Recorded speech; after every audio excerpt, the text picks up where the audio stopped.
2016년 12월 11일 주일 오전입니다. 이 시간 우리 각자에게 주시는 하나님 말씀은 마태복음 26장 69절로 75절 말씀입니다. 마태복음 26장 69절로 75절 말씀입니다. 이 시간 우리 각자에게 하시는 하나님의 말씀으로 함께 받겠습니다.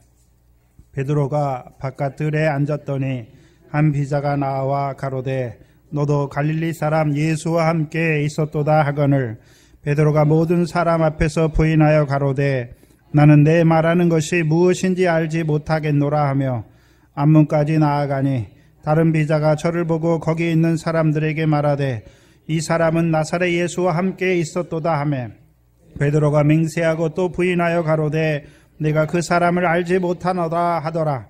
조금 후에 곁에 섰던 사람이 나와 베드로에게 이르되 너도 진실로 그 당이라 내 말소리가 너를 표명한다 하거늘 저가 저주하며 맹세하여 가로되 내가 그 사람을 알지 못하노라 하니 닭이 곧 울더라. 이에 베드로가 예수의 말씀에 닭 울기 전에 내가 3번 나를 부인하리라 하심이 생각나서 밖에 나가서 심히 통곡하니라. 아멘. 나라가 많이 혼란스럽습니다. 그렇죠? 그럼 그리스도인들은 그렇죠? 어떻게 바라봐야 될까요? 옛날에 신학자 중에 어거스틴이라는 신학자가 있는데 신국론이라는 책을 썼어요. 그래서 하나님의 백성들은 두 나라에 산다라고 말씀해요. 먼저는요, 우리가 하나님 나라 백성으로 살아가지만, 그렇죠? 우리가 하나님 나라 백성이면서 현존하는 한 국가의 또한 국민으로 살아가는 것을 보여주세요. 그래서 모든 하나님 나라의 백성은 자신이 속한 그 나라의 백성으로서 의무와 책임을 다해야 한다라고 말해요. 근데 그게 어거스틴에게서 나온 것이 아니라 성경에서 나온 것이지요. 그래서 로마서 13장을 보시면 근데 우리가 로마서 13장을 볼 때 교인들이 오해를 할 때가 많아요. 그렇죠? 로마서 13장을 보시면 로마서 13장 1절 이하에 보시면 각 사람은 위에 있는 권세들에게 굴복하라. 권세는 하나님께로 나지 않음이 없나니 모든 권세는 다 하나님의 정하신 바라. 그러므로 권세를 거스리는 자는 하나님의 명을 거스림이니 거스리는 자들은 심판을 자취하리라. 관원들은 선한 일에 대하여 두려움이 되지 않고 악한 일에 대하여 되나니 내가 권세를 두려워하지 아니하려느냐 선을 행하라. 그리하면 그에게 칭찬을 받으리라. 그는 여기서는 권세들이죠. 세상 권세들은 하나님의 사자가 되어 내게 선을 이루는 자니라. 그러나 내가 악을 행하거든 두려워하라. 그가 공연히 칼을 가지지 아니하였으니 곧 하나님의 사자가 되어 악을 행하는 자에게 진노하심을 위하여 보응하는 자니라. 그러므로 굴복하지 아니할 수 없으니 노를 인하여만 할 것이 아니요 또한 양심을 인하여 할 것이라. 너희가 공세를 바치는 것도 이를 인함이다. 저희가 하나님의 일꾼이 되어 바로 이 일에 항상 힘쓰느니라. 모든 자에게 줄 것을 주되 공세를 받을 자에게 공세를 바치고 국세를 받을 자에게 국세를 바치고 두려워할 자를 두려워하며 존경할 자를 존경하라 라고 말씀하시죠. 그래서 모든 권세는 누가 세우셨습니까? 하나님이 세우셨어요. 그래서 하나님의 대리자예요. 하나님의 사자라고 말하지요. 그러면 그 권세가 해야 되는 일이 무엇입니까? 그 권세가 해야 되는 일이 무엇이지요? 권선징악의 한마디로 하나님이 세상에 정부를 세우신 이유가 무엇입니까? 선을 권하게 하는 것이고 악은 징벌하게 하시는 것이죠. 그래서 모든 나라의 법이나 모든 헌법이나 법률을 다 보면 뭐로 되어 있습니까? 선을 행하면 표창을 하고, 그렇죠? 상을 주고. 근데 죄를 범하고 악을 행하면 어떻게 합니까? 반드시 징벌하게 되어 있는 거예요. 그래서 하나님이 세우신 거예요. 뭐를 위해서요? 하나님의 대리자로, 그렇죠? 이 세상의 사람들 그냥 놔두면 어떻게 됩니까? 예? 다 악해져요. 사람이 악하기 때문에. 그렇죠? 법률로 제한하지 않으면 다 악해지잖아요. 그래서 하나님이 일반적으로 세우신 권세는, 모든 권세들은, 대부분의 권세는 어떻습니까? 선을 권장하고 악을 징벌하잖아요. 근데 이거는 일반적인 상황이고 특수한 상황들이 있죠. 그렇죠? 악한 권세들이 있단 말이죠. 그래서 악을 조장해요. 불의를 조장하는 권세를 어떻게 해야 됩니까? 모세가 날 때 바로가 명하죠. 히브리 산파들에게 명하죠. 뭐라고 명합니까? 야, 히브리인 남자가 나거든 다 죽이라 하잖아요. 그러면 히브리 산파들이 바로는 하나님이 세웠으니까 그 권세에 따릅니까? 아니면 그게 하나님의 뜻에 벗어나니까 그 권세에는 굴복지 않습니까? 그 권세에 굴복지 않잖아요. 그래서 지혜롭게 하잖아요. 그렇다고 히브리 산파가 바로의 권세를 대적하지는 않아요. 그렇죠? 지혜롭게 잘 빠져나가는 것이죠. 또한 모세도 어떻게 합니까? 모세도 바로의 임금의 명령을 무서워하지 아니하고 나가잖아요. 그럼 분명히 모세도 바로의 신하잖아요. 바로의 백성이잖아요. 그러면 바로는 하나님이 세웠으니까 하나님이 세우신 권세에 굴복해야 되잖아요. 가지 말라 하면 가지 말아야 되죠. 잘 봐야 돼요. 그렇죠? 그 다니엘 세 친구도 어떻습니까? 다니엘과 세 친구도 느부갓네살 왕을 통해서 일반적인 권선 징악을 할 때는 협조하고 그 일에 자기들이 그 세우신 자리에서 최선을 다하죠. 그러나요, 하나님의 말씀에 탁 이게 걸릴 때는 어떻게 합니까? 예? 그것도 따르는 게 아니에요. 그렇죠? 거부하는 것이죠.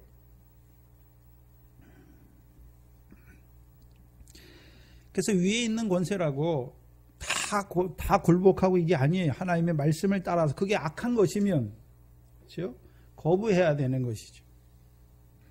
그래서 위에 있는 권세는, 근데 우리가 이제 나라가 발전하잖아요. 사도 바울이 쓸 때는, 그렇죠, 절대 군주 시대죠. 로마 시대니까. 그렇죠? 근데 지금 현대의 정치 체제는 다 어떻습니까? 지금 우리가 겪고 있는 민주주의나 모든 현대 대부분의 정치 체제는 많은 시행사원을 거치면서 대부분이 기독교 국가에서 다 나온 거예요. 그렇죠? 기독교 국가에서 다 나온 거예요. 근데 기독교 국가에서 왜 나왔습니까? 종교의 자유를 얻기 위해서. 또 양심의 자유를 지키기 위해서. 그렇잖아요. 거기서 나온 거예요. 그래서 현대의 정치 체제는 옛날 왕조 시대처럼 절대 군주에 의한 권세가 아니에요. 현대 권세는 어떻습니까? 헌법과 법률에 따라서 국민에 의하여 세워진 권세죠. 그렇죠? 그래서 헌법과 법률에 따라서 국민에 의해 세워진 권세예요. 그래서 위정자들도 그 헌법과 법률을 넘어가서 이렇게 할 수가 없는 것이죠. 현대의 권세는. 그렇죠? 옛날에 절대군주 시대는 왕이 곧 법이고 모든 법을 초월해서 왕이 있잖아요. 그러나 현대의 정치체제는 어떻습니까? 하나님이 옛날처럼 그렇게 절대군주나 이런 걸 허락하신 것이 아니라 현대에 맞게, 그렇죠? 그래서 모든 나라들이 헌법과 법률로 다 규정을 하는 것이죠. 그렇죠? 그래서 위정자들도, 권세자들도 헌법과 법률에 의해서 나라를 다스리는 거예요. 근데 요즘 개념은 나라를 다스린다는 개념이 아니에요. 섬기고 봉사한다는 개념이죠. 그렇죠? 그래서 위정자들도 법을 위반한 것이 드러나면 어떻게 됩니까? 헌법과 법률에 따라서 처리돼야 되는 거예요. 네? 근데 물론 그리스도인들이 그거에 앞장서서 나가서 할 필요가 없지만 점진적인 그런 변화를 위해서 뒤에서, 그래서 그리스도인들이 히브리 산파나, 그렇죠, 지혜롭게 하는 사람들처럼 제도나 이런 걸 개선을 뒷받침해야 되는 것이, 나가서 물론 앞장서서 뭐 그런 것들을 그렇죠, 끌어내리거나 그런데 앞장서는 것도 제가 봐서는 그것도 좀 맞지는 않는 것 같고, 그러나 그렇다고 뭐 하나님이 세운 권세니까 법률과 이걸 어겨도 다 된다. 그건 아니에요. 그렇잖아요. 그래서 하나님의 백성이, 그렇죠. 그래서 법과 제도가 하나님의 뜻에 부합되도록, 그렇죠. 하나님의 뜻에 부합되도록, 그렇잖아요. 물론 안 믿는 사람들은 하나님이 없으니까 그렇게 살지만, 믿는 사람들이 성경적 원리를 따라서 법과 제도도 그렇게 갖추어 가는 게 어떻습니까? 그게 살기 좋은 나라가 되는 것이죠. 서구 유럽의 대부분 나라는 어떻습니까? 물론 그들이 신앙은 버렸지만 제도, 법률과 제도는, 그렇죠?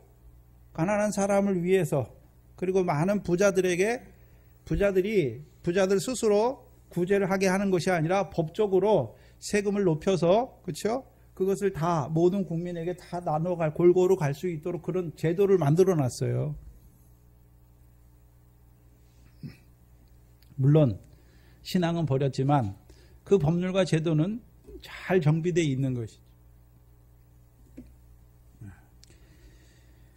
또한 디모데전서 2장을 보시면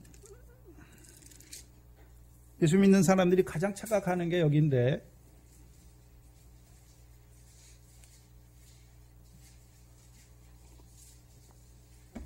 디모데전서 2장 신약 338페이지입니다. 디모데전서 2장 1절로 2절입니다. 같이 읽습니다. 시작. 그러므로 내가 첫째로 권하노니 모든 사람을 위하여 간구와 기도와 도고와 감사를 하되 임금들과 높은 지위에 있는 모든 사람을 위하여 하라.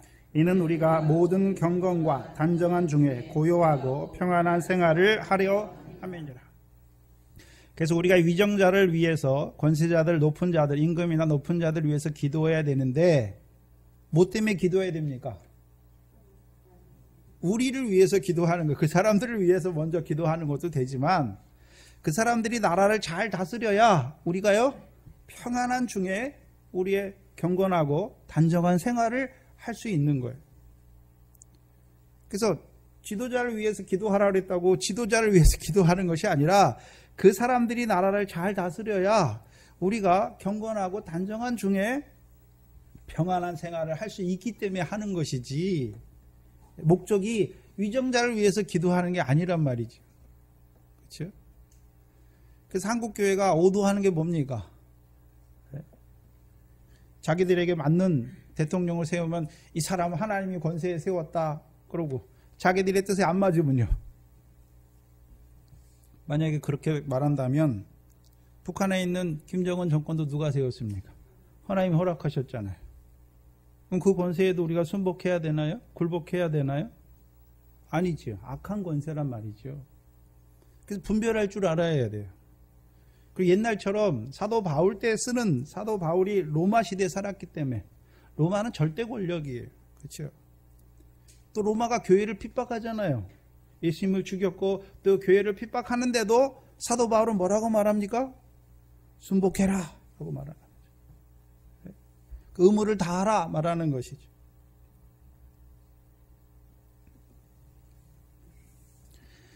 그래서 우리가 하나님 나라의 백성으로 이 세상에 살아가는데, 이 세상 나라 가운데 살아가는데, 그렇죠?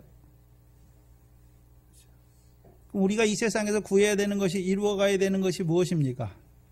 로마서 14장 17절 18절입니다.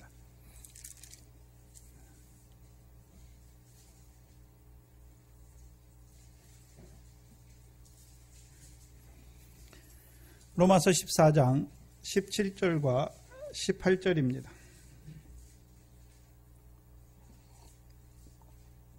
하나님의 나라는 먹는 것과 마시는 것이 아니요 오직 뭐 안에서요? 성령 안에서 의와 평강과 희락이라.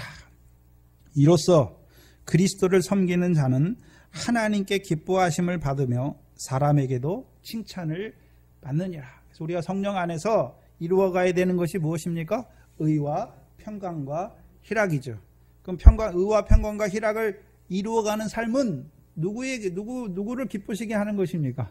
하나님을 기쁘시게 하는 것일 뿐만 아니라 누구에게도 칭찬을 받는 것입니까? 사람에게도. 그래서 우리가 하나님 나라를 이루어가는, 성령 안에서 이루어가는 의와 희락과 평강이 이 세상 나라와 전혀 상관이 없는 게 아니에요. 그렇죠? 마태복음 5장에 너희는 세상에 소금과 빛이다 말씀하시고 너희 빛을, 너희 선한 행실을 사람들에게 보여 저희로 하나님 아버지께 영광을 돌리게 하라 말하는 것이. 그래서 우리를 세상 가운데, 어두운 그 세상 가운데 우리를 빛과 소금과 빛으로 세우신 것이죠. 뭐 하게 하시려고요? 선한 행실을 하게 하시려고. 선한 행실을 하게 하시려고.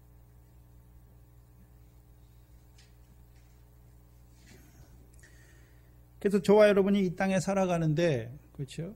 그 세상 가운데 우리가 세상의 택함을 받았지만 여전히 세상에 속한 자로 살아가지요. 그렇죠? 세상에 속한 자로 간다고 하는 것은 세상을 사랑하고 세상에 있는 것을, 세상과 세상에 있는 것을 사랑하는 자로 살아가는 것이 아니라 그 세상 가운데 하나님이 세우신 자리에서 소금과 빛의 사명을 감당하는 것이죠. 다른 사람들은 일을 해요. 직장에 가는데 무엇 때문에 일합니까? 돈을 얻기 위해서, 재물을 얻기 위해서, 또한 높은 자리에 앉기 위해서 일하지만 그리스도인들은 왜 그 자리에 갑니까? 돈을, 육신의 목숨을 위해서 그 자리에 가는 것이 아니라 하나님이 세우신 그 자리에서 죽게 하듯 다하여 유업의 상을 받는 것, 사람에게 일하는 것이 아니라 죽게 하듯 하는 것이죠. 그래서 그리스도인의 삶은 한마디로 작은 일과 지극히 작은 자 하나에게 하는 거예요. 작은 일에 충성하는 것이고 지극히 작은 자 하나에게 하는 거예요. 그것을 로마서에서는요, 성령 안에서 의와 평강과 희락을 이룬다라고 말하는 것이고, 마태복음에서는요, 그 나라와 의를 이룬다라고 말하는 것이죠. 다른 데서는요, 사랑하면서 사는 거예요. 사랑하라. 그래서 우리가 이 세상에서 뭐 해야 됩니까? 사랑하는 거예요. 사랑하는 자로 살아가는 자들은 사랑하는 자로 살아가는 것이죠. 형제를 사랑하는 것이죠. 긍휼히 여기는 것이죠. 자비를 베푸는 것이죠. 그것이 하나님 나라의 백성의 삶이에요.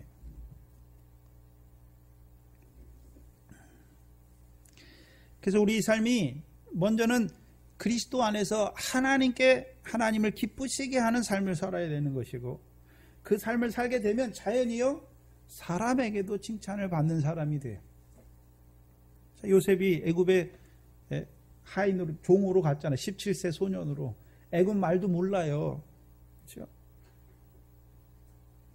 요즘으로 말하면 그 요셉이 애굽에 갔던 때 애굽은 이미 피라미드를 세우고요. 그렇잖아요. 피라미드를 세우고 농사시설도 관계시설 다 해가지고 농사도 잘 된 그런 나라예요. 근데 아브라함이 살던 팔레스타인은요, 아무것도 없어요. 그냥 천막 하나에 어두워지면 불 끄고 자야 되고요. 매 짐승이나 키고 그런 자리예요. 저기 촌 오지에 있는 사람이 서울 한복판에 온 거랑 똑같단 말이죠. 근데 요셉이 그 애굽 총리 보디발의 집에 가서 뭐 합니까? 작은 일에, 그 하인의 일에도 충성해요. 그럼 보디발을 위해서 합니까? 하나님께서 자기를 세우신 그 자리에서 죽게 하듯 하는 것입니까? 죽게 하듯 하는 거예요. 죽게 하듯. 그러니까 보디발이 보니까 어떻습니까?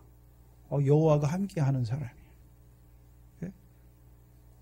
오늘날로 말하면 저 사람은 진짜 예수 믿는 사람이야. 누가 보든지 안 보든지 성실하게 일하고 자기 할 일을 다 하고 또 남을 섬기고 그런 일을 하는 거예요.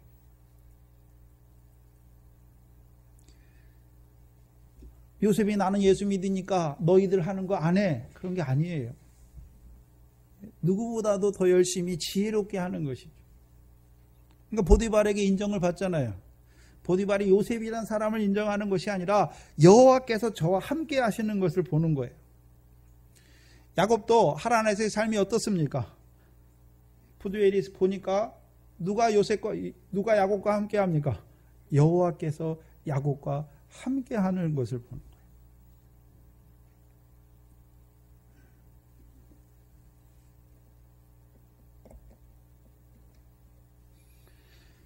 그래서 우리가 하나님 나라 백성이라고 세상과 전혀 상관없는 것이 아니라 아주 세상과 밀접하게 관련이 되어 있어요. 근데 문제는 그 세상에 들어가라고 하는 것이 아니라 세상에 소금과 빛으로 세우신 것이지, 그 자리에서 소금 언약을 가지고 언약의 말씀을 따라서 그 어두운 가운데 있는 자에게 빛으로, 그래서 하나님이 살아계신 것을 드러내는 자로 살아가야 되는 것이지, 저 사람 보니까 예수 믿는 사람은 틀렸어.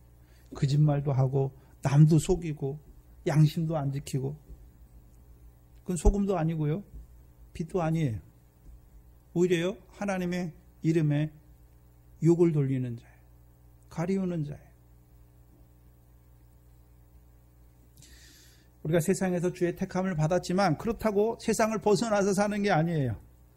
세상의 택함을 받았다는 것은 전에는 우리가 세상에서 살아가는데 세상 것을 더 얻기를 원하고 세상 것을 더 뭘 가지기를 원하기 위해서 살았는데, 주께 택함을 받았다는 것은 이제요, 하늘의 것을 바라보는 거예요.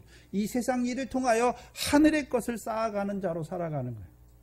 이 세상 무엇을 얻기 위해 세상 일을 하는 것이 아니라 그 나라와 의를 이루는 세상 일을 하는 것이죠.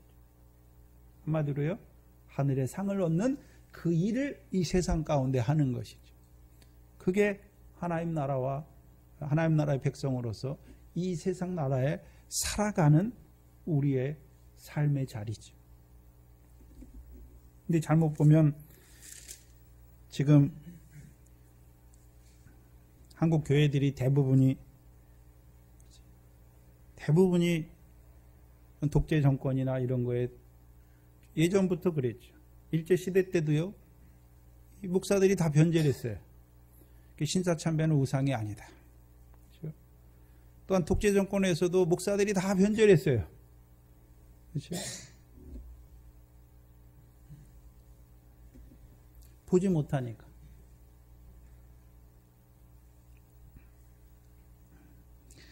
그래서 우리가 이 땅에 살아가는데 우리가 하나님 나라의 백성으로서 어떻게 살아가야 되는지를 봐야 되는 것이죠.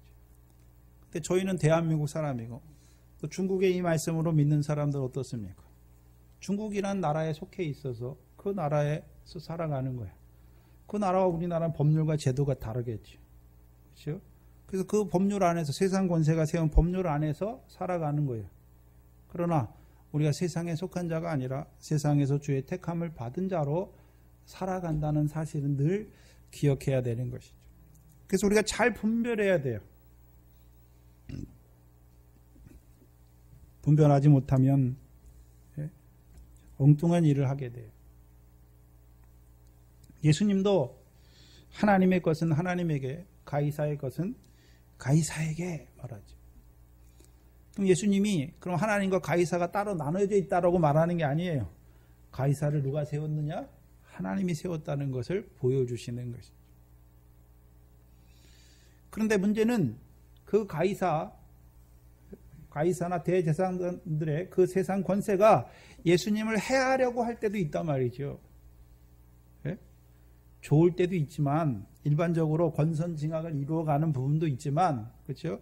느부갓네살 바벨론 왕이, 그렇죠? 하나님이 세우신 그 일을 해나갈 때는 다니엘이나 세 친구와 협력하지만, 그렇죠? 악한, 그렇죠? 하나님의 백성들을 미혹시키는 악한 일을 할 때는 어떻습니까? 오히려 그거에 해함을 받는 것이죠. 그래서 요한복음 19장을 보시면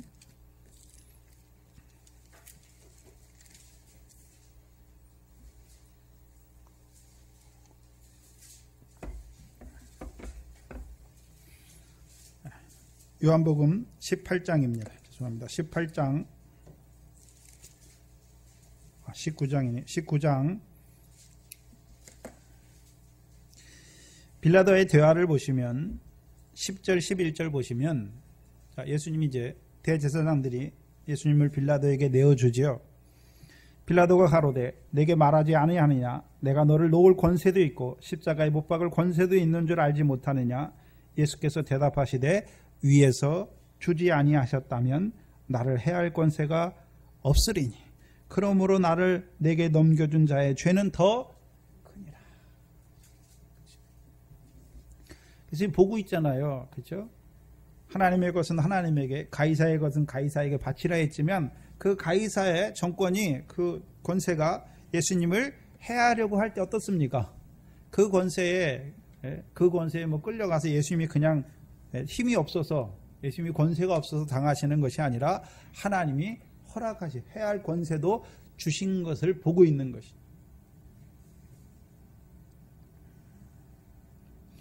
그래서 세상 권세가 잘할 때도 있어요. 그러나 악하게 될 때는 어떻습니까? 그 권세가 먼저요 누구에게 향합니까? 믿는 하나님의 백성들에게 해하는 권세예요. 저와 여러분 앞에 이제 마지막 첫 3년마 환란이 남아 있는데 그때도 어떻습니까? 하나님께서 허락하신 거예요. 42달 동안 해할 권세를 주신 거예요. 성도들을 해할 권세를 주신 거예요. 두려워하시면 안 되죠. 그걸 그 권세, 악한 권세를 통해서 이루시는 일을 봐야 하는 것이죠. 예수님은 어떻습니까? 그 악한 권세를 통해서 자기가 십자가에 못 박히는 것이죠. 근데 힘이 없어서 못 박히는 것이 아니라 하나님의 백성의 죄와 저주를 담당하기 위해서 그 악한 권세를 사용하신 하나님의 뜻을 아니까 그 악한 권세 앞에서 어떻게 합니까? 당당한 것이죠. 그래서 여러분 세상 권세 앞에서 비굴해지지 마세요. 세상 돈이 많다고 해서 그 앞에서 굽신굽신 거리고 그렇죠? 아니에요. 왜요? 여러분 지금 보지 않습니까? 우리가 대한민국도 그 세상 권세 잡은 자들 권무 11렁이잖아요. 네? 얼마 되지 못해서 그 권세를 누렸던 사람들이 TV 앞에 나와서 모른다, 기억이 나지 않는다. 근데 그분들이 믿는 사람인 것 같아 보니까. 네?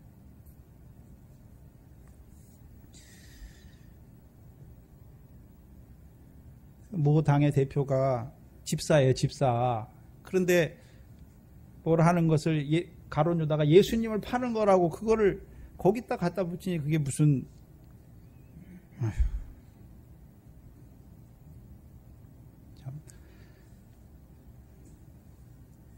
참 한국 교회 수준이 그 정도구나. 안타깝죠. 물론 위정자들을 위해서 기도해야죠. 그렇죠? 잘하도록. 잘 다스리도록. 나라를 잘 다스려야 우리가 어떻습니까? 나라가 부강하면 국민들이 부강한 것이죠. 네? 국민이 부강해야 나라가 부강한 것이죠. 근데요, 위정자들이 그 법률과 정해놓은 그 권세자들도 지켜야 될 그 법률과 헌법과 이런 거 모두 위반했을 때 잘 분별해야 되는 것이죠. 그래서 우리가 세상 권세와 어떻게 바라봐야 되고 어떻게 그 권세를 하나님이 사용하시는지도 봐야 돼요. 평상시에는 일반적인 상황에서 어떻습니까? 권선징악이에요. 그렇죠? 요셉을 누가 세웁니까? 바로 세상 권세가 요셉을 세워서 쓰게 하시는 거예요. 다니엘을 누가 세웁니까? 다니엘의 세 친구를 방백으로 누가 세웁니까? 세상 권세가 세워요. 근데 그 세상 권세가 또 악해질 때도 있잖아요. 그때는 어떻게 됩니까? 네? 굴복하는 게 아니에요. 네? 이건 아니다고 탁 칠 줄 알아야 되는 것이. 그걸 가지고 살아야, 그 식견을 가지고 우리가 살아야 되는 것이죠. 오늘 69절에 보시면, 오늘 보면 69절에 보시면 베드로가 바깥들에 앉았더니, 그래서 베드로다라고 말하자. 시몬 베드로다라고 말하는 것도 아니고 요한의 아들 시몬이라고 말하는 것이 아니라 베드로라고 분명히 말해요. 베드로라고 하는 말은 베드로의 고백을 전제하고 있는 것이죠. 주는 그리스도시요 살아계신 하나님의 아들이다 고백할 때 너는 베드로다. 내가 이 반석 위에 음부의 권세가 해하지 못하는, 이기지 못하는 하나님의 교회를, 내 교회를 세우겠다. 그걸 고백했던 베드로예요. 근데 예수를 멀찍이 쫓고 있죠. 멀찍이. 그래서 어디에 있습니까?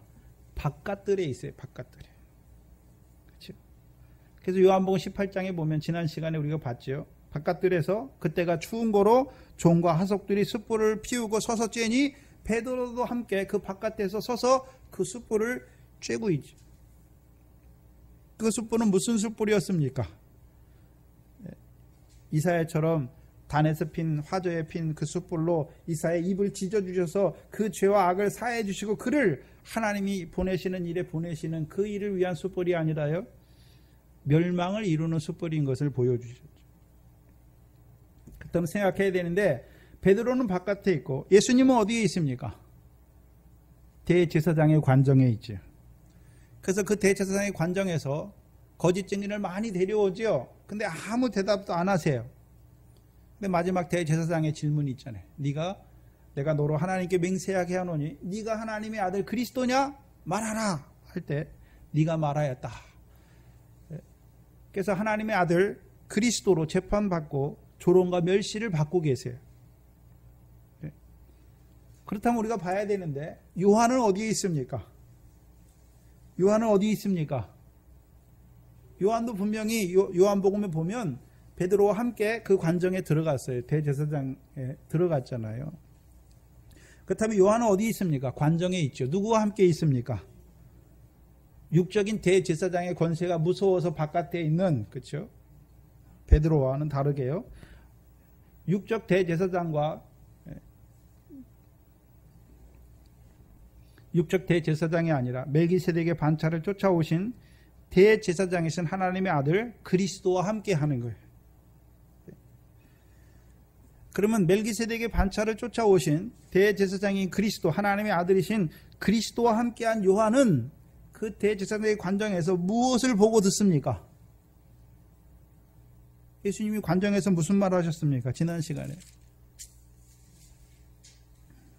64절이죠. 예수께서 가라사대 내가 말하였느니라. 그럼 내가 말하였다는 말은 내가 그다라고 말하는 거죠. 네가 하나님의 아들 그리스도냐 말하니까 네가 말했다. 내가 그다라고 말하는 것이고,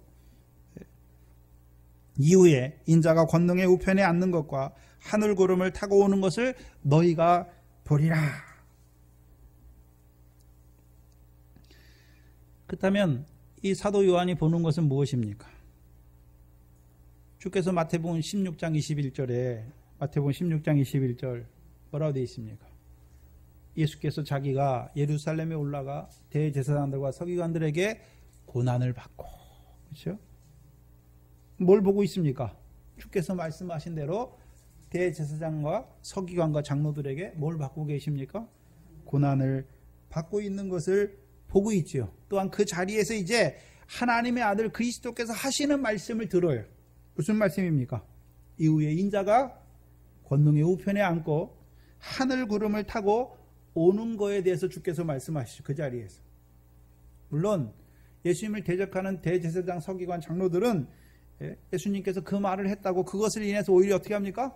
참남하다. 네가 신성모독을 했다 하고 사형을 받을 죄라고 정죄하지만, 이 말씀을 들은 사도 요한이 그 말씀을 들었을 거 아니에요. 분명히. 그렇죠? 그럼 그 말씀이 사도 요한에게는 어떤 의미가 있겠습니까?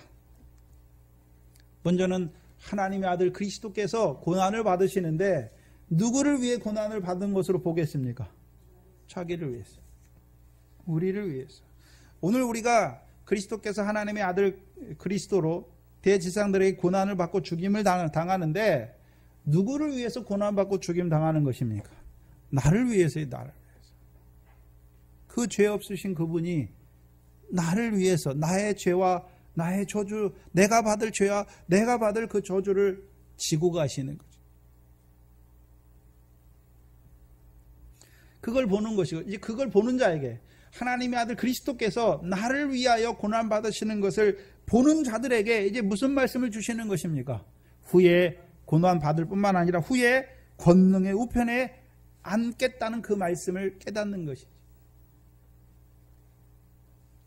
그럼 권능의 우편에 앉는다는 것은 히브리서 1장 2절 3절의 구조는 보면요, 성결의 영으로는 능력으로 부활하여 하나님의 보좌 우편에 앉으시는 거죠.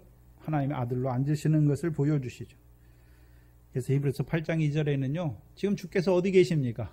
우리를 위해 죽으시고 부활하셔서 영광에 들어가셨다. 그럼 지금 어디에 계십니까? 하늘의 영광의 보좌 우편에 앉아 계시는 것이죠. 그렇죠? 그래서 여러분이 성경에 읽다 보면 주께서 지금 어디 계십니까? 하늘의 영광의 보좌 우편에 앉아 계시죠. 무엇으로 앉아 계십니까? 우리를 위한 대제사장으로 앉아 있잖아요. 히브리서 8장 2절을 보고 가시죠.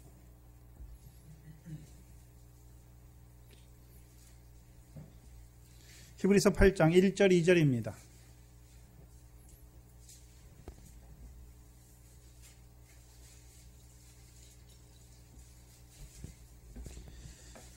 주께서 죽으시니까 끝난 것이 아니라 우리를 위해 죽으셨을 뿐만 아니라 히브리서 8장 1절 2절에 이제 하는 말의 중요한 것은 이러한 대제사장이 우리에게 있는 것이라 그가 하늘에서 위엄의 보좌 우편에 앉으셨다.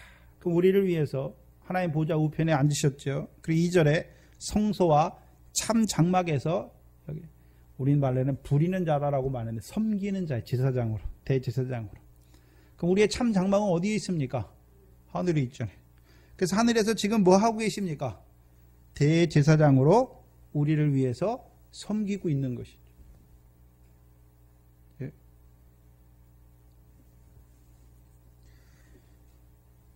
그래서 온전한, 그렇죠? 온전케 된 아들 제사장으로 우리를 위한 제사장이 되셔서 오늘도 우리를 어디로 부르십니까? 그 은혜의 보좌 앞에 불러요. 히브리서가 구조가 뭐냐면 하나님의 제사장이 있는데 멜기세덱의 반차를 쫓는 제사장이 너희의 제사장이다, 우리의 제사장이다 말하고 그 제사장이 오늘도 살아서 하늘의 참 장막에서 우리를 위하여 제사들이 섬기는 것을 보여줘요. 그래서 우리가 그 대제사장의 은혜로 말미암아 오늘도 하나님 앞에 은혜의 보좌 앞에 담대히 나아가는 것이고 오늘도 그 은혜의 보좌로부터 나오는 긍휼과 때를 따라 돕는 은혜를 얻는 것이죠. 그 히브리서에 또한 그 피를 인하여 우리가 지성소까지 나아가게 되는 것이고 이제 참 마음과 온전한 믿음으로 하나님을 섬기는 자가 되게 하시는 거예요. 그래서 히브리서 9장 14절이 무엇입니까? 성령으로 말미암아 그리스도의 피가 너희 우리 양심으로 깨끗하게 하고 살아계신 하나님을 섬기는 자로 우리를 살리시는 거예요. 한마디로 보좌 우편에 앉으셔서 뭐 하십니까? 우리를 보좌 우편으로, 그 영광의 보좌 우편으로 인도하고 계시는 것이죠. 그럼 뭐를 봐야, 그렇죠? 베드로는 지금 바깥에 있으니까 아무 소리도 못 들어요. 주께서 대제사장들이 주께서 주하고 대제사장들하고 하는 그 얘기가 뭔지 알지 못해요. 그러나 사도 요한은 주께서 말하는 걸 듣지요.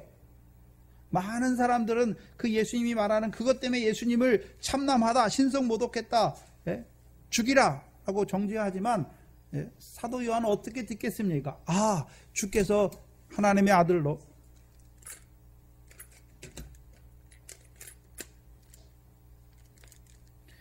주께서 하나님의 아들 그리스도로 나를 위하여 죽으시고 아, 이제 위엄의 보좌 우편에 앉으셔서 나를 섬기시는구나. 또 아니요, 섬기실 뿐만 아니라 마지막은 무엇입니까? 후에 하늘 구름을 타고 오실 것을 바라보는 자가 되는 것입니다. 마침내는 그래서 우리가 사도신경에, 그렇죠? 우리가 사도신경 쭉 읽고 마지막에 무엇입니까? 예수에 대해서, 하나님의 아들 성자에 대해서 말할 때 저리로서 산 자와 죽은 자를 심판하러 오실 것을 보는 거죠. 그래서 요한복음에 뭐라고 되어 있습니까? 악을 행한 자는 심판의 부활로, 선을 행한 자는 생명의 부활로 이루어지는 것을 보여주시는 것이죠. 특별히 여기서는요, 인자가 아버지의 영광으로 그 천사들과 함께 오실 때 각 사람의 행한 대로 갚아주시는 그 주님을 바라보는 자가 돼요.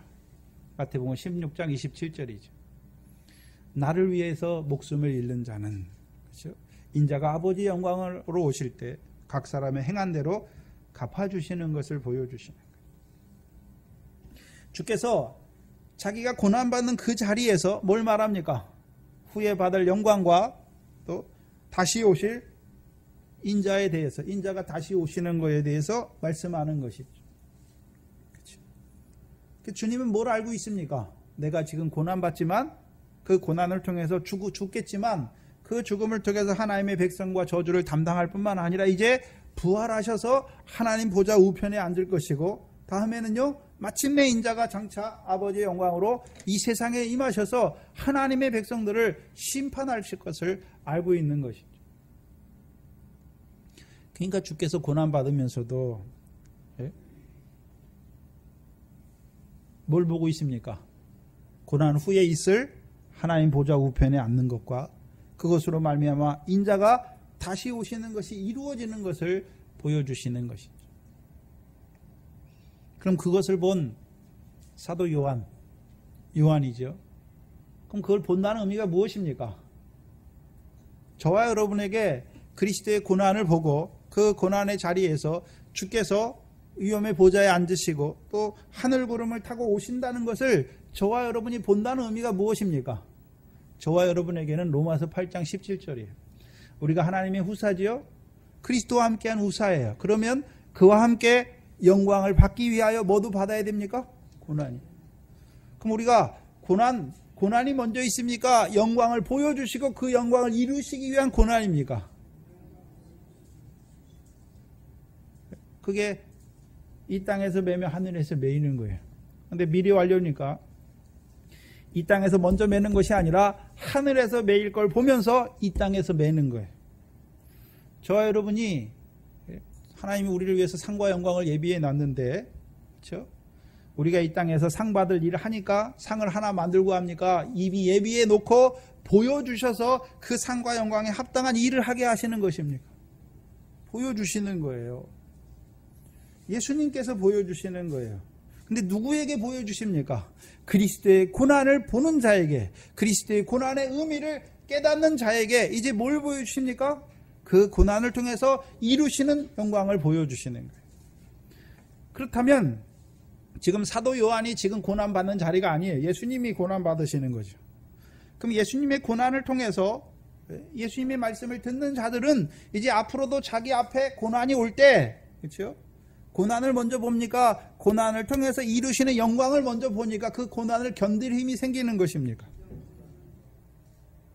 우리가 고난을 견디지 못해요. 어떻게 육신을 가지고 그 고난을 견딥니까? 근데요, 그 영광을 보여주시니까. 그 고난도요, 그 고난을 통해서 이루실 것을 밝히 보여주니까 견디는 거예요. 견디는 거예요. 저와 여러분이 예전에 세상 좋아하고 세상에서 한번 잘 먹고 잘 살아보려고 얼마나 그랬습니까? 근데 지금은 어떻습니까? 세상 그 천하만고의 영광은 썩어질 거라는 것을 알고 잠깐 있다가 없어지는 것이고, 그걸 알게 되니까 이제 우리를 위해 예비하신 그 영원한 상과 영광을 받기를 원하는 것이죠.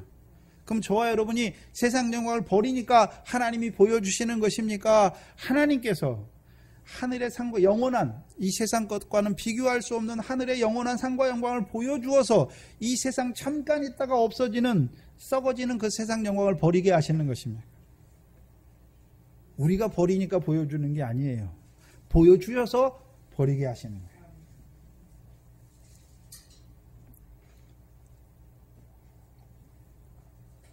여러분이 자녀들 키우잖아요. 옛날에 어린 아이들 키웠을 때 한 2-3살, 3살 정도 된 애가 엄마는 여기 있는데 저기 떨어져 있어요. 근데 위험한 칼을 갖고 막 놀아요. 그럼 어떻게 해야 됩니까? 여기 앉아가지고 야, 칼 버려, 칼 버려.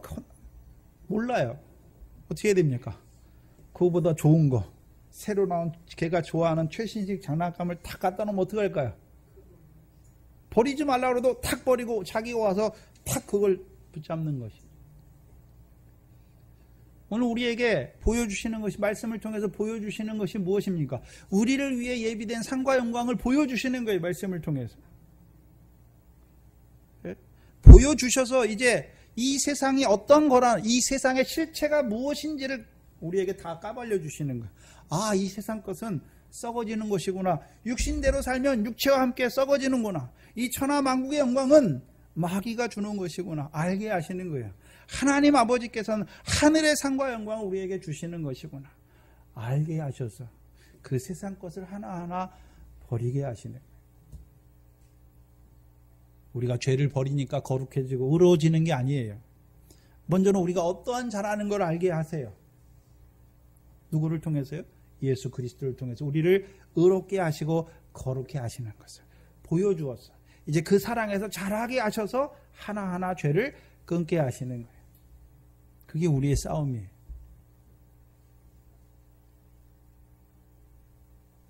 말씀을 통해서 뭘 얻기를 원합니까?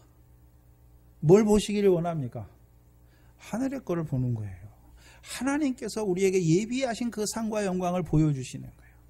그래서 그 상과 영광을 보게 하셔서 그걸 밝히 붙잡고 이 땅 가운데 그 상과 영광에 합당한 삶을 살게 하시는 거예요. 문제는 우리가 육신을 가지고 있기 때문에 하늘의 걸 봐요. 보지만 육신을 갖고 있기 때문에 육신이 먼저가 될 때가 많잖아요. 먼저 하나님의 나라와 의를 구해야 되는데 우리가 늘 먼저 육신의 목숨을 위해서 무엇을 먹을까 마실까 입을까 그 염려에 떨어질 때가 많은 것이죠. 우리 은경이나 예찬이는 이제 수능을 받고 이제 고3이니까 걱정이 있을 거예요. 내가 앞으로 이 세상에서 뭐 해 먹고 살지.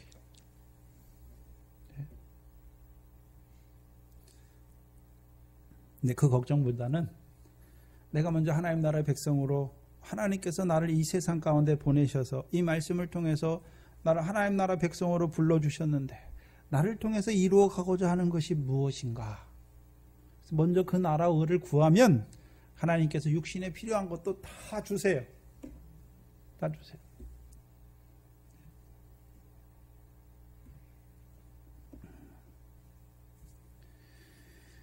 그래서 지금 저와 여러분이 사도 요한과 같이 예수님과 같은 대제사장의 관정에서 예수 하나님의 아들 그리스도께서 나를 위해 죽으시고 그 그리스도께서 우리에게 주시는 말씀을 듣는 자리가 돼야 돼요. 베드로와 같이 무서워가지고 죽을까 무서워 예수와 함께 자기도 죽을까 무서워가지고 바깥들에서 그 대제사장과 하속들과 함께 추워가지고 숯불에 쬐는 것이 아니라 저와 여러분이 그 관정에 함께 있어요. 예수님의 고난을 받는 그 자리에 함께 있어야 돼요. 어떻게 있습니까? 그 고난받는 것이 나와 무슨 상관이 있는 줄 알아야 된단 말이죠. 예수님의 고난이 나와 무슨 상관이 있는 줄 알아야 된단 말이죠. 여러분의 삶이 그리스도의 고난이 나와 무슨 상관이 있는 줄 깨닫고 살아가는 삶이 되어야 된단 말이죠. 나의 죄를 위해서, 나의 저주를 위해서 주께서 죽으셨구나. 그럼 전에는요, 죄가 뭔지도 모르고 저주가 뭔지도 모르고 살았어요. 오히려 죄를 기뻐하고 저주받을 자로 막 살았어요. 근데 지금은요, 주께서 나의 죄와 저주를 위해서 죽어가신 것을 밝히 본다면 이제 죄를 기뻐하지 않고 이제 죄를 짓지 않으려고 하고 저주를 받는 자리에 서지 않으려고 하는 자가 되는 것입니다. 그것을 이겨보려고 이제 그 죄와 저주를 좀 이겨보려고 싸우는 자가 되는 것이죠. 근데 바깥들에 있으면요, 예수님을 통해서 말씀은 다 깨닫긴 깨달았어요. 근데 두려움이 있으니까. 예수님이 뭐 때문에 또 고난받는지 몰라요. 밖에 있으니까 보지를 못하는 거예요. 또요, 주께서 그 고난받으신 주께서 하시는 말씀을 들을 수가 없어요. 들을 수가 없어요.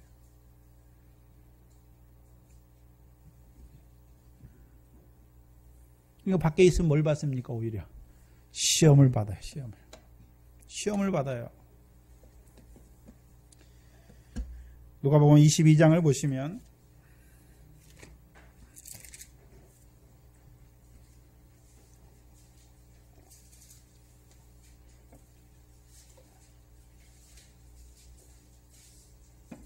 누가복음 22장 31절 32절에 시몬아 시몬아 보라 사단이 밀가부로 타려고 너를 청구하였으나 그러나 내가 너를 위하여 내 믿음이 떨어지지 않기를 기도하였노니 너는 돌이킨 후에 내 형제를 굳게 하라. 이거 봐야 되는데 31절은 복수예요. 복수. 시몬아 시몬아 보라 사단이 밀가부로 타려고 너희를 청구하였다라고 말하고 32절에는요 그러나 내가 너희입니까? 너를 위해 기도했습니까? 너를 위해 기도하였다.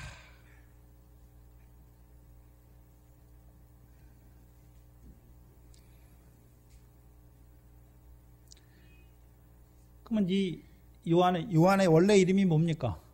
시몬이에요. 시몬. 아버지가 육신의 아버지가 주신 이름이 무엇입니까? 시몬이에요. 시몬. 그래서 이 시몬의 아버지는 원래 요한이에요. 요한.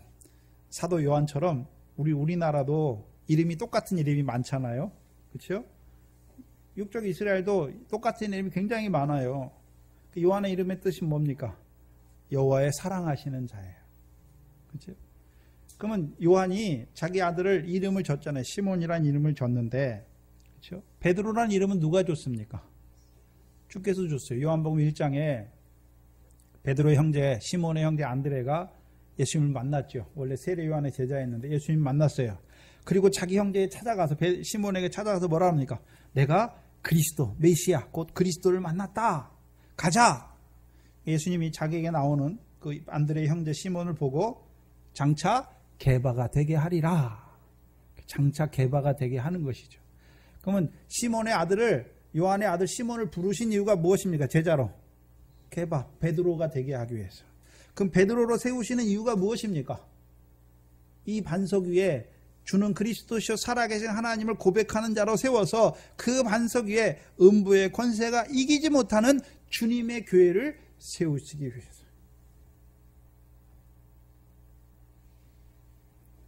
근데 우리가 중간에 보면 여러분이 공간복음이나 요한복음을 보면 시몬이라고 부를 때가 다 있고 또 요나의 아들 시몬이라고 부를 때도 있죠.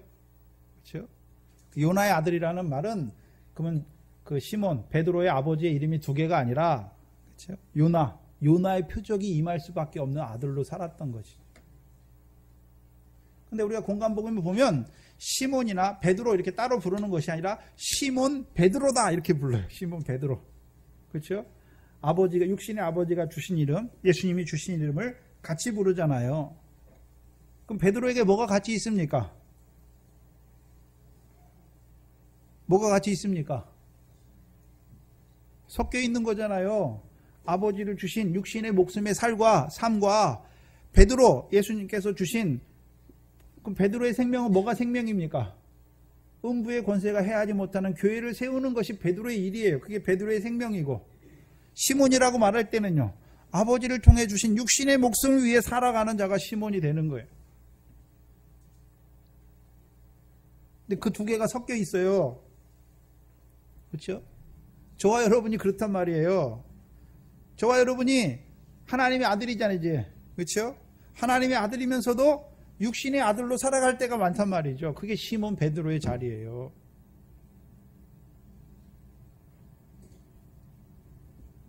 그런데 이제 베드로가 시몬의 아들이 마태복음 16장을 보시면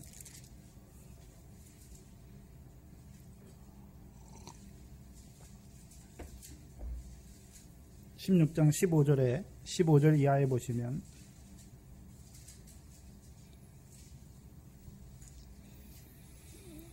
가라사대 너희는 나를 누구라 하느냐? 누가 말합니까? 시몬 베드로가 대답하여 가라되 주는 그리스도시요 살아계신 하나님의 아들이니이다. 그럼 그걸 어떻게 알았습니까? 예수님 쫓아다니다 보니까 예수님이 행하시는 표적을 보니까 예수님이 누군 줄 알았습니까? 그리스도요. 여기서 말한 그리스도는 다윗의 자손으로 오신 그리스도요. 살아계신 하나님의 아들인 것을 알았죠. 17절에 예수께서 대답하여 가라사대 바요나 시몬아 내게 내가 복이 있다. 원래는 어떤 자입니까? 시몬으로 살면 요나의 표적이 임할 수밖에 없어요. 그렇죠? 요나의 표적은 어떤 자에게 주십니까? 악하고 음란한 세대에게 요나의 표적을 주시는 거예요. 요나의 표적은 무엇입니까? 마태복음 12장에 요나가 물고기 뱃속에 3일 3야를 있은 것 같이 인자도 죽어서 장사되어 3일 3야를 있는 것을 보여주시죠. 뭘 보여주시냐면 예수님이 날 위해 죽으신 건 알아요.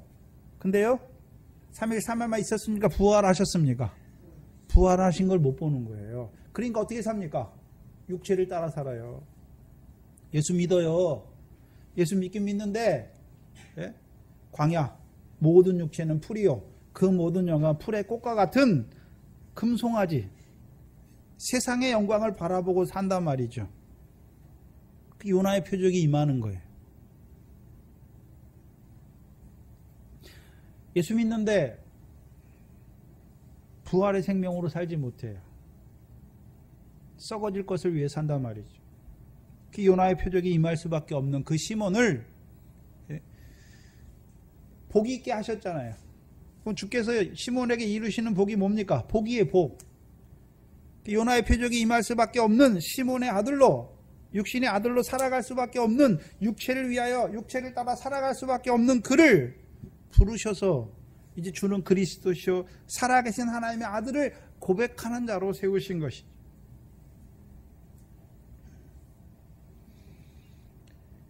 근데 이를 내게 알게 한 이는 혈육이 아니요 하늘에 계신데 아버지시니라. 왜 하늘에 계신 아버지께서 알게 하셨다고 말합니까? 하늘에 계신 아버지께서 그 아들을 이 땅에 보내지 아니하셨으면, 그렇죠? 알지 못하죠. 그럼 그 아들은 이 땅에 뭐하러 왔습니까? 자기 뜻과 자기 일을 이루기 위해 오셨습니까? 하나님의 뜻과 하나님의 일을 이루기 위해 오셨습니까? 그럼 하나님의 뜻이, 하나님의 뜻과 하나님의 일이 무엇입니까? 시몬의 아들을, 요나의 아들 시몬을 불러서 베드로로 세우는 거예요.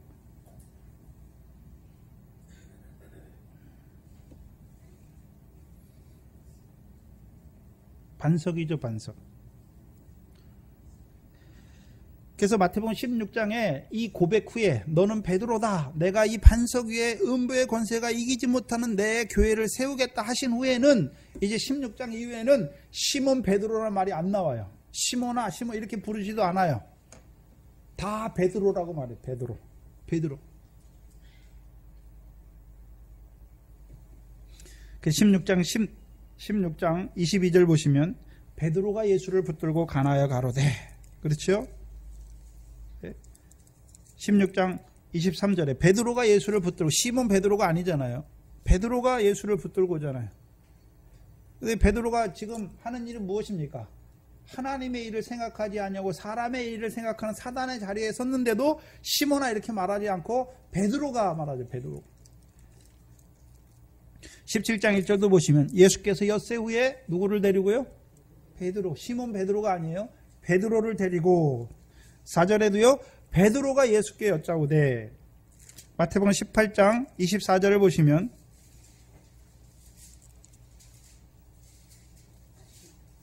아 21절이네요. 마태복음 18장 21절에, 그렇죠? 주께서 천국에서 누가 큰지 말하니까 형제를 용서하는 자, 형제를 얻는 자, 죄를 범한 형제를 얻는 자가 가장 큰 자다라고 말하니까 21절에 그때에 베드로가 나와서, 그렇죠? 내가 하루에 몇 번이나 형제를 용서하면 되겠습니까? 그렇죠? 또 19장 27절에도요. 이에 베드로가 대답하여 가로되 우리가 모든 것을 버리고 주를 쫓아 싸우니. 그렇죠? 그리고 마태복음 26장 33절에 보시면 33절 35절에 베드로가 대답하여 가로되 다 주를 버릴지라도 나는 언제든지 버리지 않겠나이다. 35절에 베드로가 가로되 내가 주와 함께 죽을지언정 주를 부인하지 않겠나이다. 그래서 16장의 고백 후에는 다 뭡니까? 베드로예요. 베드로. 그 전에는 시몬아 부를 때도 있고 요나의 아들이라 부를 때도 있고 시몬 베드로 이렇게 말할 때도 있는데, 베드로가 고백한 후에는, 시몬이 고백한 후에는 이제 다 베드로예요. 그럼 마태복음 27장에 베드로가 시험을 받죠. 어디에 있습니까? 바깥들에 있어요. 바깥들에. 그렇죠? 그럼 베드로는, 그렇죠? 먼저는 말씀을 깨달았고 제자로 부르심 받았고 또 주는 그리스도시요 살아계신 하나님의 아들이란 고백도 했고, 그럼 주께서 베드로라는 이름을 주신 목적이 무엇이었습니까? 그 고백 위에, 반석 위에 주님의 교회를 세우기 위해 자기를 부른 것을 알았죠. 또한 따로 높은 산에까지 올라가서 그 영광스러운 주님의 모습을 본 베드로예요. 근데 그 베드로가 어떻게 합니까? 시험을 받아요. 누구에게요? 한 비자에게, 하녀에게. 예수님은 누구에게 시험을 받고요? 대제사장과 서기관과 바리새인들에게 시험을 받고, 이 베드로는요, 한 비자, 계집 종이에요. 조그만 종. 그렇죠? 아주 하찮은 종과 같은 자에게 시험을 받는데 뭐라 그럽니까? 그 비자 앞에서 나는 모른다 라고 말하는 거예요. 나는 모른다. 시험의 내용이 세 가지예요. 하나가 아니라. 근데 달라요. 첫 번째 뭐라 그럽니까? 너도 갈릴리 사람 예수와 함께 있었다. 근데 첫 번째 부인하고, 두 번째요, 71절에는 뭐라 그럽니까? 다른 비자가 저를 보고 거기 있는 사람들에게 말하되 이 사람은 나사렛 예수와 함께 있었다.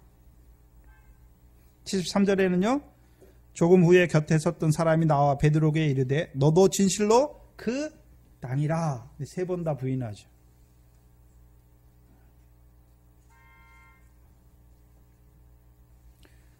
근데 이게 똑같은 부인이 아니에요. 지금 시험이 똑같은 시험이 아니에요. 갈릴리 사람 예수와 함께 있었다.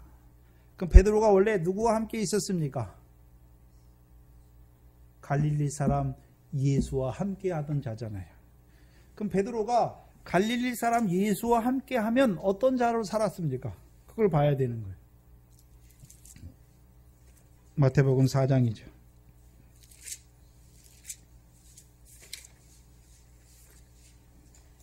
마태복음 4장 12절 이하에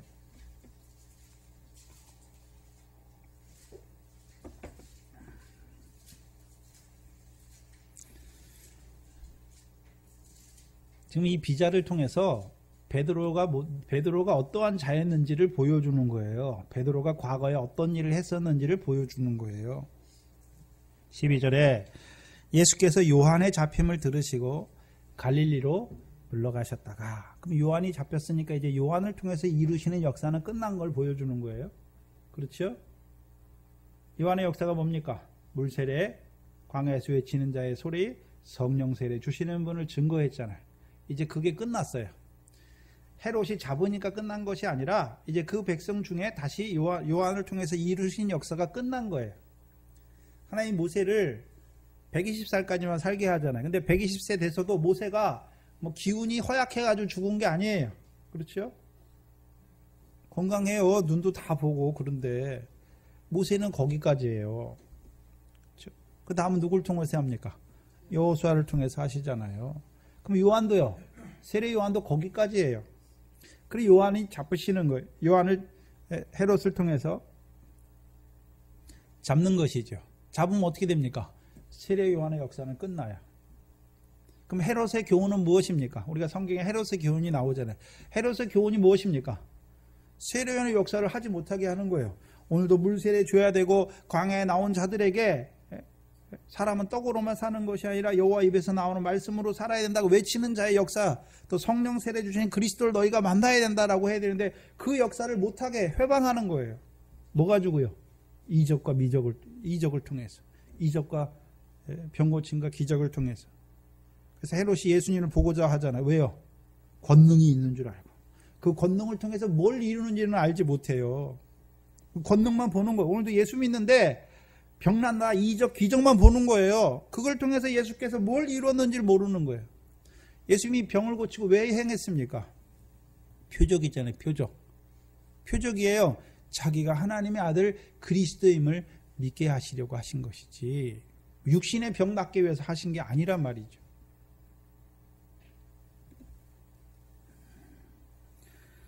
갈릴리로 물러가셨죠. 그 왜 갈릴리로 가셨습니까? 13절에 이사야 예언을 이루시기 위함이죠. 나사렛을 떠나 스불론과 납달리 지경 해변에 있는 가버나움에 가서 사시니 이는 선지자 이사야로 하신 말씀을 이루려 하심이라. 일러스되 스불론 땅과 납달리 땅과 요단강 저편 해변길과 이방의 갈릴리요. 그러면 갈릴리에 있는 자들이 지금 어디 가운데 있습니까? 이방인이 됐어요. 이방인. 갈릴리에는 유대인이 사는데 유대인들이 누구를 알지 못하니까 이방인입니까? 하나님의 아들을 알지 못하면 이방인이에요. 여러분도 하나님의 아들을 알지 못하면 이방인이에요. 예수 믿는데 예수가 누군 줄 알아요. 하나님의 아들 그리스도, 귀신 들린 자가, 군대 귀신 들린 자가 예수님이 누군지 알죠. 하나님의 아들이라고 알잖아요. 자기와 무슨 상관이 있는 줄 알지 못하죠. 예? 그러면 어떻게 됩니까? 귀신 들린 자로 살아가는 거예요.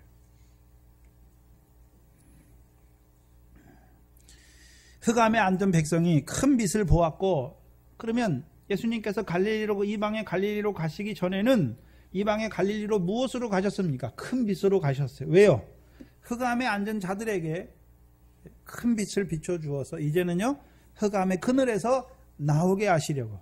그래서 예수님이 공관복음, 요한복음에서도 자기를 세상의 빛이다. 너희는요, 빛을 믿으면 빛의 자녀다. 빛의 자녀로 살게 하시기 위해서.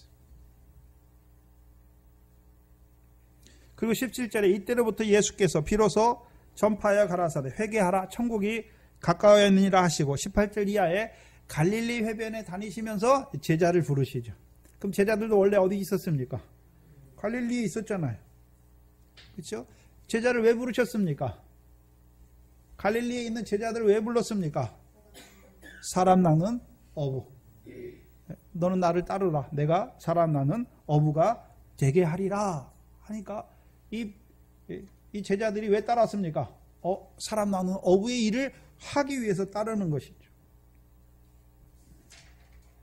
그리고서 23절에 예수께서 온 갈릴리에 두루 다니사 저희 회당에서 가르치시며 천국 복음을 전파하시며 백성 중에 모든 병과 모든 약한 것을 고치세요. 그래서 온 갈릴리에 다니시는 예수 뭐 하셨습니까? 천국 복음을 전파하고 모든 병과 모든 연약한 것을 고쳤지요. 그러면 갈릴리 사람 예수와 함께한 베드로도 어떤 자가 됩니까? 그럼 예수님만 천국 복음 전파하고 모든 병과 모든 귀신을 쫓아냅니까? 베드로에게도, 제자들에게도 그 권능을 주셨습니까? 제자들에게도 주셨잖아요. 그럼 베드로가 갈릴리 사람 예수와 함께 할 때는 어떤 자였습니까? 천국을 전파하고, 그렇죠? 이스라엘 잃어버린 양을 찾으러 천국을 전파하고 권능을 행하는 자였잖아요. 귀신을 쫓아내고 권능을 행했죠. 그 일이 무엇입니까? 그 일을 왜 했습니까? 사람 낚는 어부의 일을 하는 거죠. 왜 사람을 낚아야 됩니까? 그럼 사람들이 어디에 있습니까? 어부는 어디에서 일합니까? 바다에서. 그럼 사람들이 어디 가운데 있습니까? 바다 가운데. 그래서 창세기 1장의 5째 날에, 그 전까지는 바다에 생물이에요. 생명의 역사가 없어요. 근데 5째 날이 되니까 물들은 생물로 번성케 하고, 그렇죠? 5째 날에 돼야 생물의 역사가 나오잖아요. 그래서 예수님의 제자들은 5째 날이 5째 날. 바다에 뭐 물고기가 있어야 바다에 어부 낚을 거 아닙니까? 4째 날까지는 바다에 아무것도 없어요. 그래서 구약에서는 어부가 없어요. 신약에서는요, 제자들의, 구약에서는 하나님이 쓰시는 종들은 목자나, 그렇잖아요, 제사장이나 이런 자인데, 신약에서 예수님이 제자들을 부를 때는 다 대부분 누굽니까? 어부잖아요. 뭐 하게 하기 위해서요? 사람 낫게 하시기 위해서. 그럼 사람들이 어디에 있단 말입니까? 바다 가운데 있잖아요. 바다 가운데. 계시록 21장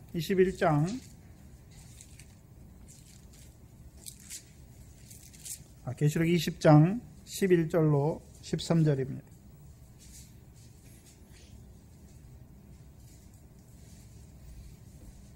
계시록 20장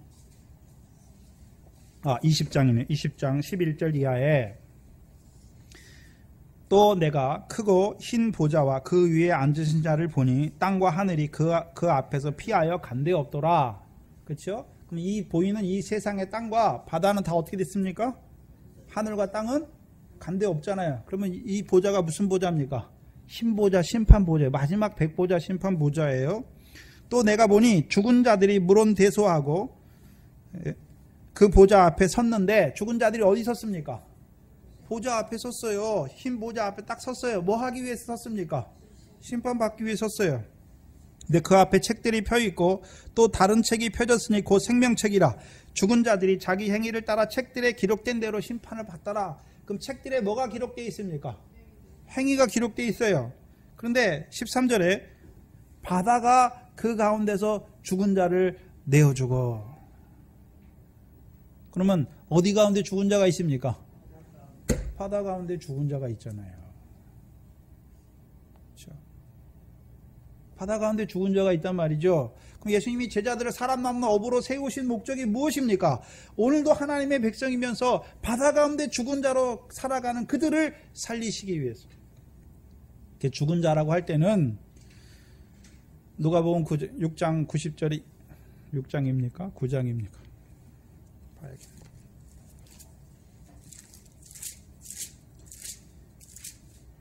누가복음 9장 60절에 보시면 제자 중에 하나가 아버지가 죽었어요. 그러니까 예수님께 나와서 내 아버지를 장사하게 나를 보내소서 하니까 주께서 뭐라 하십니까? 죽은 자들로 저희의 죽은 자를 장사하게 하고, 그러면 죽은 자가 어떻게 죽은 자를 장사합니까? 앞에 죽은 자는 육신은 살아있는데 죽었어요. 죽었단 말이에요. 육신은 살아있는데 죽었어요. 너는 가서 하나님 나라를 전파하라 그러잖아요. 뭐에 대해서 죽었습니까? 하나님 나라 들어가지 못하면 죽은 자예요. 죽은 자예요. 그래서 군대 귀신이 예수님께 내쫓잖아요. 그러니까 돼지에게 들어가니까 돼지가 어디로 들어가 죽습니까? 바다에 들어가 죽는 거예요. 여러분 생각해 보세요. 이런 모든 짐승들 있죠. 짐승들. 소가 절벽에 있는데 절벽이 뭔 의미인지도 모르고 절벽에서 떨어져 죽나요? 소가 독초인데 독초를 막 먹고서 자기가 죽나요? 안 죽어요. 짐승은 안 가르쳐줘도 자기가 이거 먹으면 죽는 줄 알아요. 안 먹어요. 자기가 죽을 때 절대 안 가요. 네? 레위기 11장에 부정한 짐승 먹지 말라 그랬잖아요. 왜 먹지 말라 했습니까? 부정한 것을 말하는 것이 아니라 너희가 부정한 짐승처럼 살지 말라는 거예요. 그래서 시편 49편에 종기에 처하나 깨닫지 못하는 사람은 멸망하는 짐승과 같다라고 말씀하는, 그 짐승을 통해서 멸망하는 사람들이 어떻게 멸망하는지를 보여주는 거예요. 오늘도 하나님 백성이에요. 근데 돼지처럼 살아요. 돼지처럼. 베드로후서 2장 20절 이하에. 씻었는데 다시 더러운 데 가는 거예요. 돼지의 특성이 어떻습니까? 목이 굽었어요. 땅밖에 못 봐요. 책임지를 못해 하나님 말씀을. 그러니까 하나님 말씀을 문자 그대로 받으니까 하나님 말씀 지키면 세상 복 받는다. 그거밖에 몰라요. 책임지를 못하니까. 신령한 식물과 음료로 먹지 못한단 말이에요. 그러니까 늘 예수 믿어 어디입니까? 세상이 세상. 또 고개가 땅으로만 처박혀가지고 고개를 들지 못해요. 하늘을 보지를 못해요. 그러니까 그들의 삶은 어떻게 됩니까? 바다가 와서 삼키는 게 아니에요. 바다 가운데 스스로 죽는 거예요. 죄악을 이기지 못해요. 바다는 죄악의 권세를 말하는 거예요. 하나님 백성이 죄악의 권세 가운데 죽는 것을 말하는 거예요. 그때는 2,000명, 예수님 때는 2,000명이 2,000명. 지금은요, 몇십만 명인지 모르는데 숫자를 자랑하는데 다 제가 보기엔 바다 가운데 죽은 자, 바다 가운데 죽은 자로 살아가는 거예요. 죽은 자로 살다가 60마저 죽으면 이제 끝나는 거예요. 그럼 베드로가 갈릴리 사람 예수와 함께 있을 때는 베드로도 뭘 했습니까? 사람 나누는 어부의 일을 했단 말이죠. 천국 복음을 전파하고 천국이 가까웠다 전파하는 것이고, 권능, 주께서 귀신을 쫓아내고 모든 병과 연약한 것을 고치는 권능을 주셨으니까 그것을 행하는 자였어요.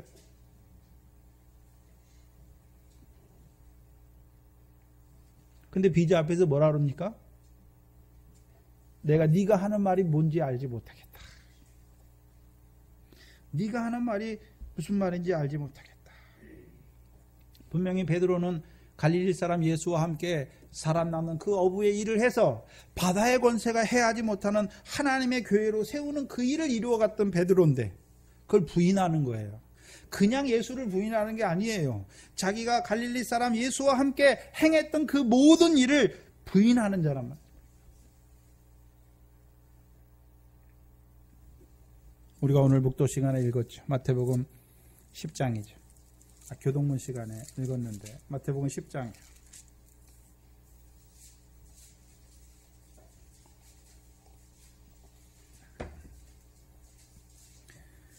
(10장의) 구조는 10장 1절에 예수님께서 12 제자를 부르시고 뭘 주십니까? 더러운 귀신을 쫓아내며 모든 병과 모든 연약한 것을 고치는 권능을 주시죠. 병과 연약한 것은 모든이 들어가 있는데 귀신은 안 들어가 있어요. 그렇죠? 귀신은 안 들어가요. 그냥 귀신을 쫓아내, 요단 동편에 귀신을 쫓아내는 것만 주는 거예요. 요단 서편에도 귀신의 역사가 있어요. 그걸 주시죠. 그럼 권능을 받았어요. 그래서 5절에 예수께서 이 12를 보내시며 명하죠. 뭐라고 명합니까? 이스라엘의 잃어버린 양들에게 가면서 7절에 천국이 가까웠다 전파하고 병든 자를 고치며 죽은 자를 살리라. 권능을 사용하라 말하잖아요. 그렇죠? 그리고서 16절에 그런데 내가 너희를 보냄이 양을 이리 가운데 보냄 같도다. 그럼 양을 이리 가운데 보내면 어떻게 됩니까?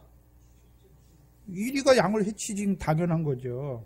자, 권능을 받은 자들을 이제 이스라엘 집에 잃어버린 양에게 보내요. 그래서 그들을 영접하면 그들도 어떤 자가 됩니까? 천국에 들어가는 자가 되는 거예요. 권능을 보는 자가 되는 거잖아요. 권능이 표적이니까 예수께서 하나님의 아들 그리스도임을 믿는 자가 되는 것이고 그들에겐 평안이 있어요. 무슨 평안이요? 하나님 나라의 평안이 있는 거죠. 근데 그 권능을 사용하는 그들을 주께서 이스라엘 집에 잃어버린 양에게로만 보냅니까? 이리와 같은 자에게도 보냅니까? 이리와 같은 자에게도 보내요. 그럼 이리들이 하는 일이 무엇입니까? 17절에 공회에 넘겨주고 회당에서 채찍질하고 저희를 죽여. 그러면 봐야 되는 거예요. 자, 베드로가 분명히 갈릴리 사람 예수와 함께 사람 많은 어부의 일을 했어요. 그러나 지금 이 자리는 어떤 자리입니까? 그 일 때문에 예수님께서 뭐 받습니까? 고난받잖아요. 핍박을 받는 것이죠. 그러면 사람 많은 어부 일을 하는 자들 앞에 주께서 누구도 두셨습니까? 이리와 같이 해치는 자도 대적하는 자도 핍박하는 자도 두셨잖아요. 근데 베드로는 뭐 하고 있습니까? 무서워하는 거예요. 그러니까 부인하는 거예요.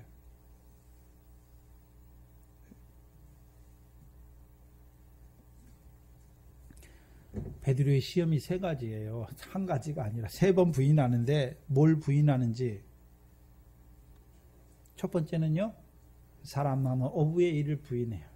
그럼 사람 나는 어부의 일을 하는 자들 앞에도 분명히 그들로 말미암아 영접하는 자도 있지만 이리와 같이 그들을 대적하고 핍박하는 자도 분명히 있어요. 그럼 핍박할 때는 어떻게 할 것입니까? 무서워가지고 나 안 한다 이렇게 할 것입니까? 아니에요. 마태복음 8장에 마지막 복이 무엇입니까? 을을 인하여 핍박을 받는 자는 복이 있도다. 기뻐하고 즐거워하라. 왜요? 하늘에서 너희 상이 큼이라. 중국어로 껑따예요. 껑따. 더욱 크다라고 말하는 거예요. 그럼 왜 우리에게 왜 주께서 양을 이리 가운데 보내면 이리가 당연히 해칠 걸 아는데 왜 양을 이리 가운데 보냅니까? 하늘의 상을 더 크게 하시는 기쁨과 즐거움을 주시기 위해서. 근데 문제는 그것을 두려워하는 베드로는요, 기쁨과 즐거움이 커야 될 그 자리에서 뭐 하고 있습니까? 주를 부인하고 있습니다. 여러분이 말씀 받잖아요. 우리가 말씀을 받아요. 그럼 우리의 삶 속에 그 말씀을 인해서 환난이 와요. 시험이 와요. 근데 우리가 어떻게 합니까? 하찮은 비자와 같은 하찮은 것 앞에서 굴복해요. 말씀을 믿음을 저버린단 말이죠. 베드로는 하나님이 쓰시는 종이에요. 사람 나는 어부로 갈릴리 사람 예수와 함께하게 하셨어요. 근데 부인하는 자가 되는 거예요. 왜요? 왜 부인하게 됩니까? 알지 못하니까. 고난을 통해서 이루시는 역사를 알지 못하니까. 그 대제사장의 관장에서 들어가서 그 대제사장이 하는 음성을 들었다면 두려워하지 않아요. 여러분도 여러분 앞에 우리 앞에 시험과 이게 있어요. 근데 주님의 음성을 들으면 두렵지 않아요. 오히려 그 시험을 인해서 잠깐 근심하지 않을 수 없으나 오히려 기뻐하고 즐거워하는 자가 되지만 주님의 음성을 듣지 못하면요, 베드로처럼 두려워하여 믿음을 저버리는 자가 되는 거죠. 베드로만 말하는 게 아니죠. 저와 여러분의 삶을 보여주시는 것이죠. 기도하겠습니다. 하나님 아버지 감사합니다. 먼저 제자로 부르신 그 주님의 12 제자를 통해서 오늘도 우리를 제자로 불러주시고 또한 제자가 행해야 될 그 마땅한 바가 무엇인지 우리에게 가르쳐 주시고, 또한 그 제자의 삶을 살아가는 자들 앞에 있을 그 고난과 핍박을 우리에게 보여주시는 아버지 하나님 감사합니다. 미련한 저희들 베드로와 같이 주께서 이루시는 그 역사 안에 살아갔다고 하면서도 우리가 두려움이 임할 때에는 그 믿음을 저버리는 그 미련하고 무지한 그렇게 살 수밖에 없는 저희들 이 시간도 불러주시고 이제는 주님의 음성을 듣게 하셔서 그 보좌 우편과 하늘 구름을 타고 다시 오실 주님을 바라보게 하심으로 우리에게 오시는 우리를 위해 예비하신 그 시험과 연단과 고난 가운데 오히려 낙심하는 것이 아니라 기뻐하고 즐거워하는 자로 우리를 세워가시는 아버지 하나님 감사합니다. 원하옵기는 우리의 믿음이 자라게 하셔서 이제 주의 제자들과 같이 우리도 사람 낳는 그 어부의 일을 행하는 이 교회가 될 수 있도록 인도하여 주시고 그 일을 인하여서 아버지 하나님 그 하나님 나라의 백성으로 생육하고 번성케 하는 그것을 이루어가는 교회가 되게 하시고 또한 그것을 이루어가는 자들 앞에 그 핍박의 역사를 보게 하여 주셔서 그 핍박을 통하여 이루시는 그 복 가운데 기뻐하는 저희들 되게 하여 주시옵소서. 하나님 앞에 나올 때 하나님께서 우리에게 주신 것들 가운데 구별하여 드린 11조 감사 주일헌금 하나님께서 이 한 해도 은혜 가운데 우리에게 베풀어 주시고 하나님의 주신 것이라는 것을 그 믿음을 주셔서 하나님께 드리게 하시고 우리의 모든 것이 하나님의 은혜로 주신 것을 깨닫게 하여 주셔서 그것으로 하늘에 쌓는 그 구원의 재료들로 사용하게 하시니 감사합니다. 아버지 하나님 이 교회를 붙들어 주시고 또한 이 물질이 쓰이는 곳마다 주님의 하나님의 역사가 권능으로 임할 수 있도록 붙들어 주시고 이 교회를 든든히 세워가는 물질 되게 하여 주시옵소서. 또한 이곳에 몸된 교회를 세워주시고 하나님의 권속들을 불러주시니 감사합니다. 믿음이 연약한 자들을 불쌍히 여겨주시고 또한 시험과 연단 가운데 육신의 질고 가운데 있는 자들을 붙들어 주셔서 그 가운데서 하나님의 뜻을 찾게 하시고 하나님께 감사하는 자들이 되게 하여 주시옵소서. 예수님의 이름으로 기도하옵나이다. 아멘. 늦어서 광고만 드립니다. 다음 주에는 우리 공동의회와 재정보고가 있습니다. 우리 재정집사님, 권사님들 준비하시고 1월 첫째 주에 성찬이 있습니다. 그래서 돌아보시고 또 올 한 해 하나님이 주실 한 해를 말씀과 주님의 몸과 피 안에서 이루실 그것을 바라보면서 마음으로 준비하시기 바랍니다. 또한 성경 읽으신 거 12월 마지막 주까지 다 내셔야 됩니다. 다 내시기 바랍니다. 요절은 히브리서 7장 24절 25절입니다. 히브리서 7장 24절 25절입니다.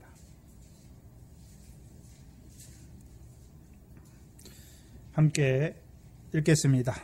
예수는 영원히 계심으로 그 제사 직분도 갈리지 아니하나니 그러므로 자기를 힘입어 하나님께 나아가는 자들을 온전히 구원하실 수 있으니 이는 그가 항상 살아서 저희를 위하여 간구하심이니라. 아멘.